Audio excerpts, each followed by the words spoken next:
Hello friends.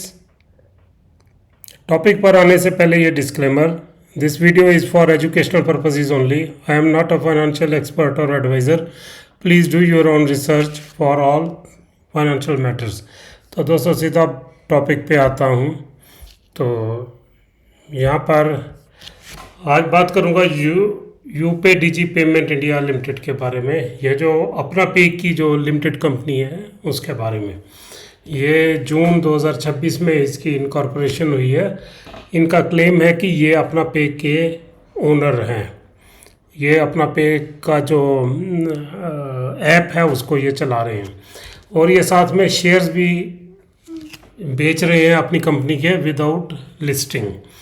तीसरा इन्होंने जो किया है, declaration of commencement of business filed on 9/8/2026 form INC 20A। ये इन्होंने अभी कुछ दिन पहले ही ये फाइल किया है, जो कि हर कंपनी को काम शुरू करने से पहले ये इन्फॉर्मेशन देनी पड़ती है। इसमें कंपनी को अपना बैंक अकाउंट नंबर, उसमें जो पैसे डालने होते हैं 10 लाख रुपया जो इन्होंने रखा था तो वो डालने होते हैं, प्लस साथ में अपना जो ऑफिस के फोटोग्राफ्स वगैरह भी अपलोड करने होते हैं। तो ये सारा प्रोसेस इसमें है। लेकिन इसमें इन्होंने एक ऐसा मिसलीडिंग जो इन्फॉर्मेशन दी है उसके बारे में बात करूंगा, जिससे कंपनी के ऊपर बहुत बड़ा नेगेटिव असर हो सकता है आने वाले वक्त में। वो क्या है वो आगे चल के आपको पता चलेगा। वीडियो के साथ जुड़े रहिए, बने रहिए, आपको बहुत बड़ी इन्फॉर्मेशन मैं देने वाला हूँ।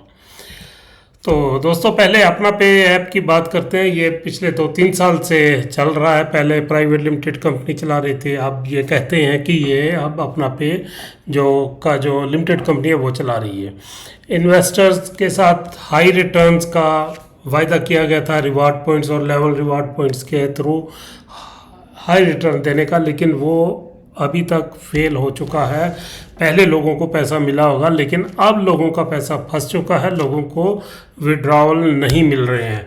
Company claims to have required licences to operate a wallet. Company का दावा है कि हमारे पास लाइसेंसेस है एक वॉलेट को चलाने के लिए, जो रिक्वायरमेंट होती है वो हमारे पास सब कुछ है। अब बात आती है शेयर, क्या ये लीगल है या इलीगल। लेकिन मेरे हिसाब से जो मैंने गूगल का जो AI है जेमिनी, उससे मैंने जो हेल्प ली है, तो उसके मुताबिक कंपनी 200 लोगों को एक साल में, मतलब फाइनेंशियल ईयर में 200 लोगों को ही सिर्फ शेयर दे सकती है under section 42 of companies act 2013। वो लोग कौन हो सकते हैं? वेंचर कैपिटल फर्म्स हो सकती हैं, एंजल इन्वेस्टर्स हो सकते हैं, एग्जिस्टिंग शेयर होल्डर्स हो सकते हैं, और एम्प्लॉइज़, कंपनी के एम्प्लॉइज़ होते हैं, उनको दे सकते हैं। इसके लिए मतलब इनको लिस्टिंग ज़रूरी होती है? नहीं, इन शेयर्स के लिए लिस्टिंग की ज़रूरत नहीं होती है और कंपनी हमेशा के लिए भी अनलिस्टेड रह सकती है। लेकिन इन्वेस्टर्स को अपने शेयर्स बेचने के लिए कोई भी मार्केट प्लेस या स्टॉक एक्सचेंज नहीं मिलता, क्योंकि ये लिस्टेड नहीं है।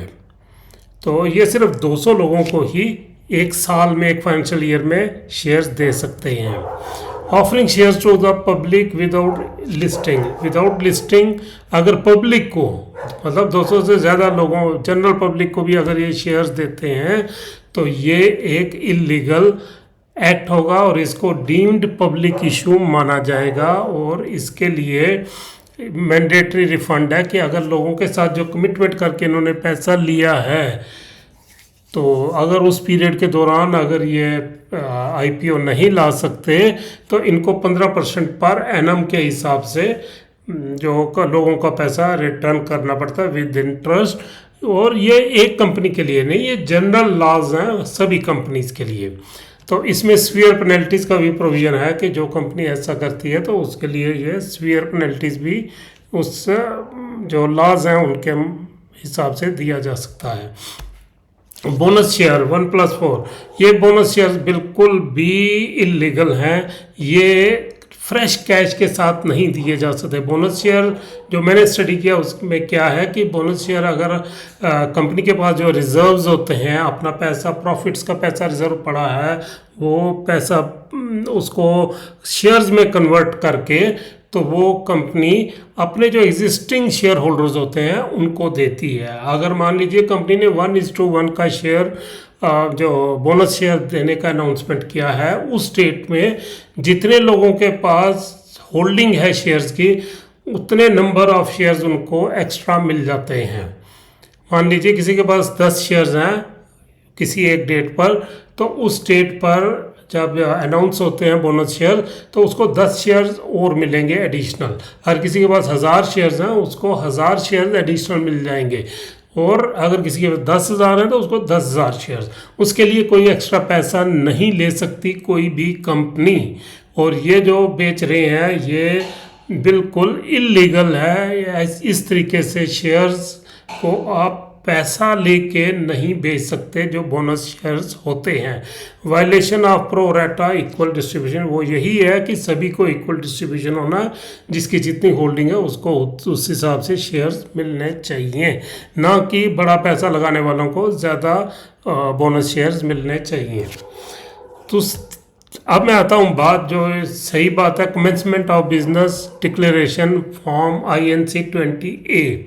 यहाँ पर क्या है कि इस फॉर्म को जब फिल करते हैं तो इसमें पहला कॉलम आता है सिन। यहाँ पे सिन नंबर कंपनी का देना था, दूसरा में देना होता है company name, address, email address, ये सारा कुछ देना पड़ता है। तो ये तो दिया हुआ उन्होंने।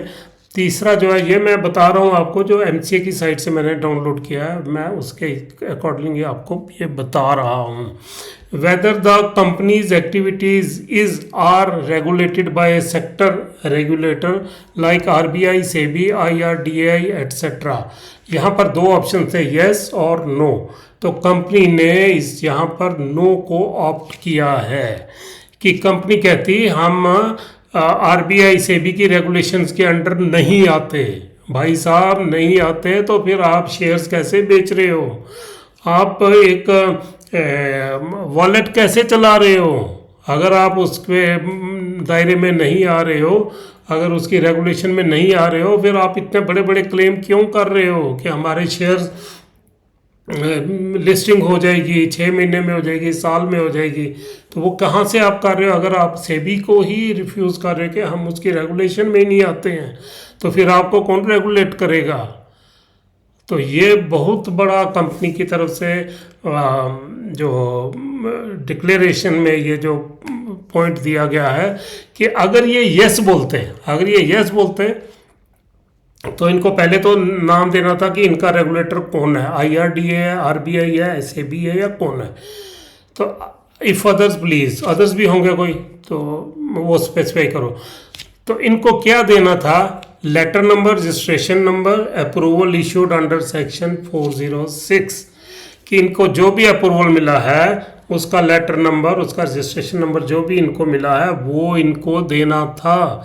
जब ये क्लेम कर रहे हैं हमारे पास सब कुछ है, तो फिर इन्होंने दिया क्यों नहीं? ये देने में क्या हर्ज था? इट मीन्स कि इनके पास कुछ भी नहीं है। Date of approval, registration of regulatory body as the case में बी, कि इनको डेट भी देनी थी कि किस डेट को अप्रूवल हुआ, किस डेट को रजिस्ट्रेशन हुई, वो भी इन्होंने नहीं दिया है।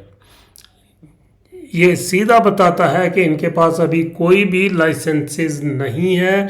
ये सिर्फ हवाई बातें हैं, लोगों से पैसा इकट्ठा करने का इन्होंने एक तरीका बनाया हुआ है। ये शेयर्स बेच रहे हैं, शेयर्स को धड़ाधड़ बेच रहे हैं। जब लोगों को प्रॉब्लम आएगी तब तक कंपनी कहाँ होगी, हमें कोई इसके बारे में पता नहीं है।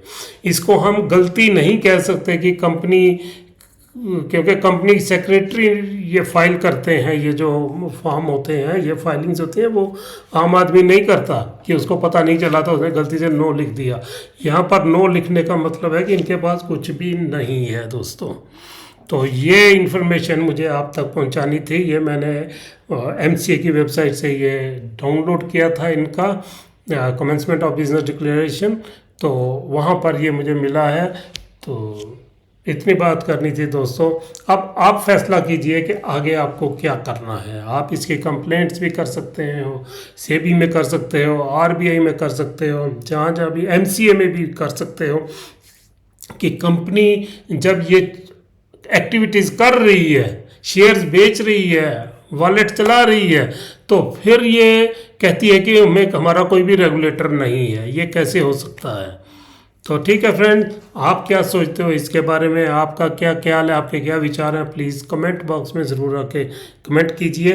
तो मिलते हैं फिर नेक्स्ट किसी वीडियो में किसी नए टॉपिक के साथ। नमस्कार, आदाब, सत श्री अकाल।